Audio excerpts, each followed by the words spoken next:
இந்த சவுத் சைட்லேருந்து வர்ற படங்கள் வந்துட்டு இருந்த படங்கள் இருக்கு இல்லையா, அது எனி டைம் முதுகு பின்னாடி அருவா வச்சு சுற்றிக்கிட்டு இருப்பாங்க அப்படின்ற விஷயத்தை போர்ட்ரே பண்ணதாகவும், அங்கே இருக்க மக்களை க்ளோரிஃபை பண்ணி அவங்கள இன்னும் மலுமட்டையாகவே வச்சுருக்கிறதா படமாகவும் தான் நான் பார்த்தேன்.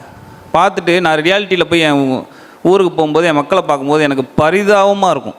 இந்த படங்கள் வழியாக உனக்கு எவ்வளோ பெருமிதம் இருக்குது, நீ அது இதுன்னு சொல்லி அவன் அன்றாடம் காட்சியாக இருப்பான். ஆனால் அவனை அந்த பெருமிதத்துக்குள்ளேயே வச்சுருக்கிறது இருக்குல்ல, எனக்கு இது அவனை பார்க்கும்போது ரொம்ப பரிதாபமாக இருந்துச்சு. நான் அவனை ஒரு மிரராக காட்டணும், என் கதாபாத்திரங்கள் எல்லாமே ஒரு மிரராக காட்டணும் அப்படின்றதான் நான் அந்த எங்கள் ஊர் மக்கள் இந்த கொட்டுக்காளியோ கூழாங்கலோ பார்த்தானா அது அவனுக்கு மிரராக தெரியணும், இது நான் தெரியணும்.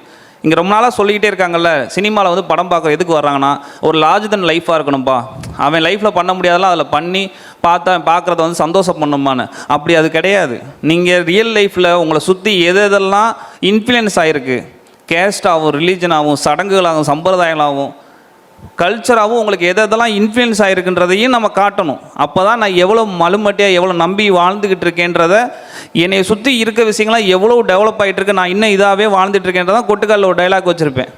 ஒரு 2 பேர் ஒரு எம்ஐடியை போய் வாங்கிட்டு அவங்க அப்படியே பேசிட்டே வருவாங்க, இங்கே பாடுறா வீடு எவ்வளோ முளைச்சிருச்சுன்னு, நம்மளுக்கு ஒரு கைதண்டி இடம் கூட இல்லையடா அப்படின்னு பேசிட்டு வந்துக்கிட்டு இருப்பாங்க.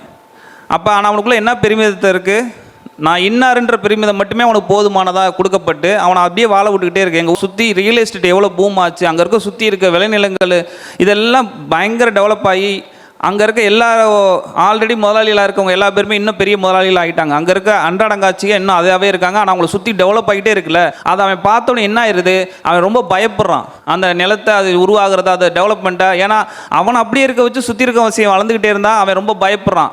அப்போ அவன் எது பின்னாடி போய் ஒளிஞ்சுக்கிறான்னா ஜாதி பின்னாடி போய் ஒளிஞ்சுக்கிறான்.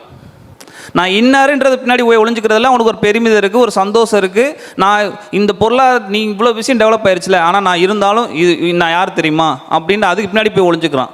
இதை நான் சொல்லணும், இதை நான் உனக்கு எதெல்லாம் இன்ஃப்ளூயன்ஸ் ஆகிட்டு இருக்கு, எதெல்லாம் உன்னை போட்டு மலுமட்டி ஆகிட்டு இருக்கு, விளம்பர படங்கள் மூலியமாகவும் மீடியாக்கள் மூலியமாகவும் சினிமாக்கள் மூலியமாகவும் உனக்கு எதெல்லாம் நீ இப்படியே இருக்கிறத இல்லை இன்னும் நீ பின்னோக்கி போகிறத ஒவ்வொரு படமும் வரும்போது உங்களுக்கு தெரியாது. சவுத் சைடு எவ்வளையோ பேரால் முயற்சினால், அவ்வளோ கம்யூனிஸ்டுகளோட முயற்சினால், நிறைய தோழர்களோட முயற்சினால் கொஞ்சம் கொஞ்சமாக ஒரு டெவலப்மெண்ட் வந்திருக்கும். ஒரே ஒரு படம் அவங்கள 10 வருஷத்துக்கு பின்னாடி தள்ளிவிடும். இதை நான் கண்ணுக்கு நேராக பார்த்துருக்கேன்.